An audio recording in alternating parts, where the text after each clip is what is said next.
Now guys, continuing with the gluteal region and the greater sciatic foramen, lesser sciatic foramen, there is one small topic. Let us just finish off here itself so that it makes sense along with the other topics also. That is iliotibial tract.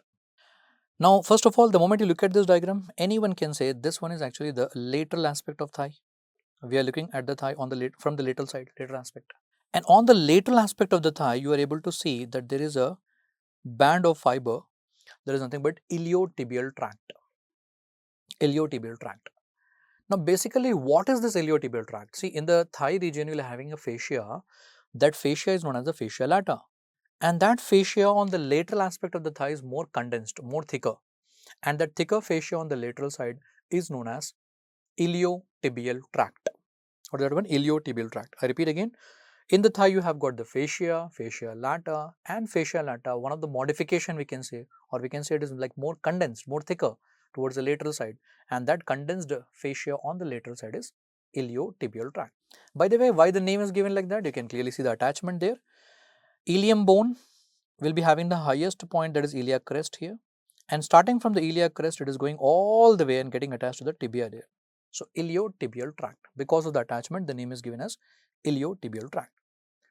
Now, why am I teaching you this topic here? Why? Because there are two muscles which are actually getting inserted onto the iliotibial tract. One muscle which you can clearly appreciate in the diagram here, this is gluteus maximus muscle, and the fibers of gluteus maximus muscle are getting inserted onto the iliotibial tract. And another muscle that you can appreciate here in the front, this one here will be the tensor fasciae latae. So, because we have just now completed the gluteal region topic, that is the reason why, along with that, if you remember, it will be easier for you to remember the origin and insertion of these muscles. Okay. So, gluteus maximus fibers are inserting onto the iliotibial tract also.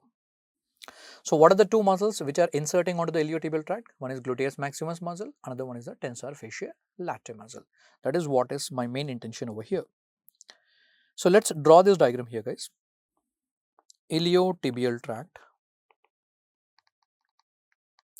Basically, what is iliotibial tract? It is nothing but condensed fascia lata. Iliotibial tract is nothing but condensed fascia lata.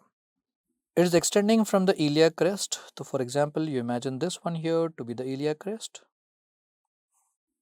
the highest part of the ilium bone, that is iliac crest, and then below here you'll be actually having your tibia. Now, between them there will be a tract here that is referred to as your iliotibial tract.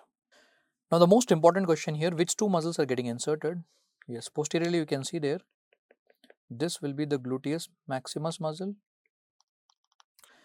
and then here there will be tensor fasciae latae muscle. The tensor fasciae latae muscle. So, gluteus maximus muscle and the tensor fasciae latae muscle, these two muscles are the one which are getting inserted onto the iliotibial tract. Inserted onto the iliotibial tract. Please make a note of that one, guys.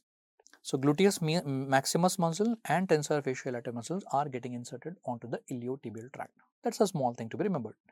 But now in the exam they have even asked about the nerve supply of tensor fasciae latae. Guys, try to recall, we have learned about the gluteal region. There is a nerve known as the superior gluteal nerve.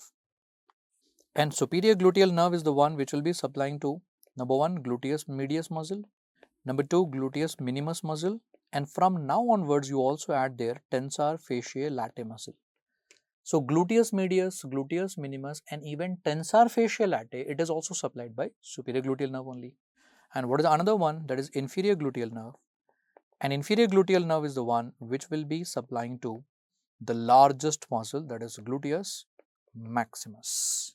So, basically what I am trying to teach you here, superior gluteal nerve is the one supplying to three muscles, medius, minimus, and tensor fasciae latae, and inferior gluteal nerve is the one which will be supplying to only gluteus maximus muscle. It is taking care of gluteus maximus muscle, guys. So, that's a small concept regarding iliotibial tract, and I hope it is better if you learn along with the gluteal region only, so that you can correlate with their origin and insertion of the muscle, attachment of the muscle, and even the nerve supply you can remember in correlation in the easy manner, guys. That completes this topic of iliotibial tract.